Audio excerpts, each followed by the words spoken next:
Will I still be holding Polkadot's native token called DOT? Even though nothing I say is financial advice, the answer is yes for me. Now, I can't speak on anyone's behalf, and again, I'm not telling them to do anything. However, the way to take a look at it is this. Sure, I understand that when it comes to DOT, $50 is around a 17x from here, so the pullback has been pretty extensive. But at the same time, a lot of altcoins out there are not doing the best, even though we've seen some altcoins actually have a pretty okay recovery as of late. But even besides that, like for instance in the case of ICP, however, when I take a look at something like DOT, the market cap is currently around 4.5 billion. Like not too long ago, market cap was around 16 billion less than a year ago.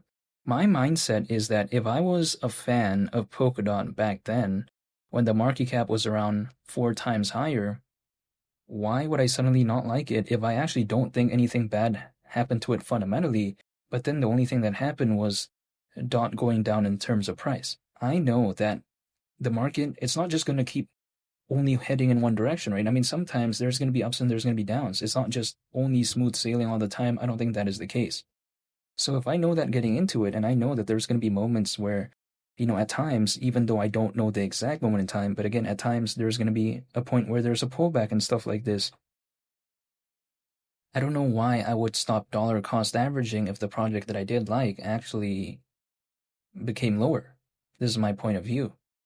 And now I'm not telling you to do anything again, but this is a main reason why I'm still holding DOT. I just feel like the fundamentals are still there, so I don't know why I'd give up. Why do I think that the fundamentals are still there? Because at a time when the price isn't doing the best, what I take a look at is the fundamentals. Again, I can't speak on anyone's behalf, but when I take a look at Polkadot, trying to connect blockchains together, I still think there's always going to be kind of a lane for that, right? There's always going to be, a specific niche, or should I say a specific sector that could allow for a project that is focused on something like that to kind of have maybe some attention, because there's many blockchains right now. And hypothetically, I think if there's going to be more that's going to pop up moving forward, it wouldn't surprise me. So if Polkadot is focused on connecting blockchains together, and if maybe there's going to be more that is going to pop up moving forward, would this have a future? That's just my point of view. It wouldn't surprise me if there was. And I think Polkadot is not necessarily just reliant on kind of the fans and attention, because it actually has a use case. Again, it's focused on interoperability. Now, let me explain what I mean by this, right? Because lacking interoperability, I think, could arguably be considered somewhat an issue within this space right now. Because if, let's say, we take a look at blockchains out there, right, there's a lot. And a lot of them, they're independent of one another. So if they're independent of one another, in some cases, they can't freely send data and value to each other. Now, if I want to use a very kind of famous example, I would say it is called Bitcoin and Ethereum, right? Very massive, but because, again, they're independent of one another, they can't freely send data and value to each other. In that case, they do lack interoperability. What steps in? Something like Polkadot. Now, Polkadot's not the only project out there focused on interoperability, for instance, right? But it's just way more famous than the other ones. Like, for instance, I think about Axelar.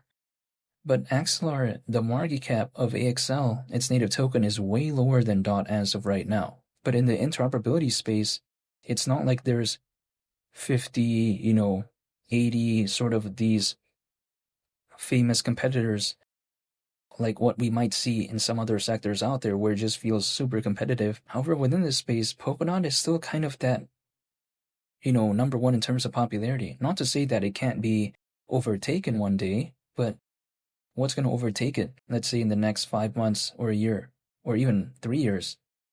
Axelar? I just don't see that, This is my perspective. So when I take a look at Polkadot, I do like its positioning.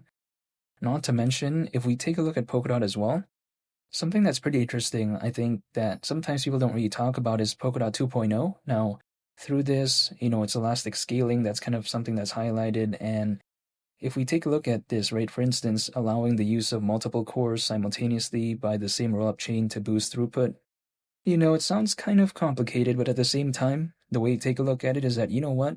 Did anyone really ask for Polkadot 2.0? At least a lot of my friends didn't, but at the same time, it's still pretty cool nonetheless to see them kind of put more effort. Had there been no sort of announcement or talk about Polkadot 2.0, would anyone really care?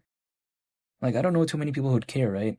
But then it kind of showcases the effort that Polkadot is willing to put in. So I do like seeing that, actually, when it comes to not necessarily needing to put effort, but then they do it anyways. I still kind of like that whole vibe overall.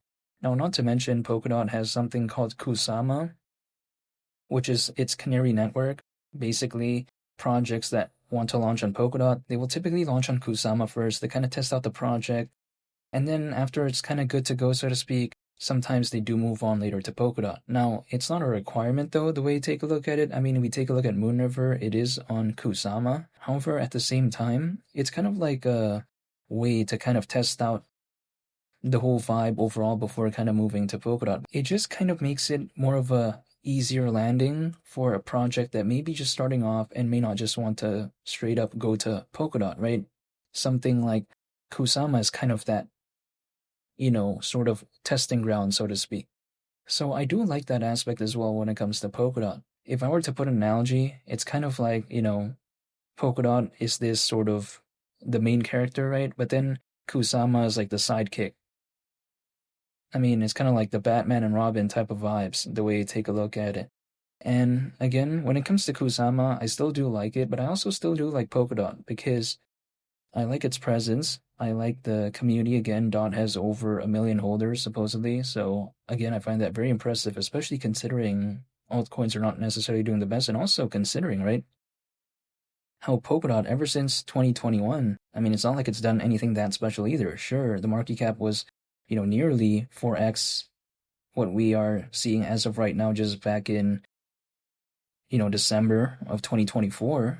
But then other projects out there reach a new all-time high during this cycle without an altcoin season. We haven't seen that when it comes to DOT. But at the same time, I do like its presence overall. I like the whole vibe when it comes to the project, and I just haven't given up. When is there going to be an altcoin season? I mean, it's going to happen whether or not I want it to or not, right? Like, for instance, the market's going to do its thing. I can't control that. The only thing I can do is just dollar cost average into the projects that I do like. I'm going to be holding, waiting, and that's literally about it. I mean, I'm not doing anything beyond that. Just holding, waiting, and staying patient, and that's about it. And yeah, I just wanted to make a update video real quick when it comes to Polkadot to just kind of showcase how, when it comes to this, I haven't given up. That's the way to take a look at it, and how I'm still holding DOT. However, again, nothing I say is financial advice, but this is just my outlook when it comes to Polkadot currently, and I'm just still staying patient. And feel free to subscribe if you enjoyed this video. I'd greatly appreciate it. I want to say thank you for watching. It's been Lee the Captain, and I'll catch y'all on the next one. I'm out. Peace. Bye.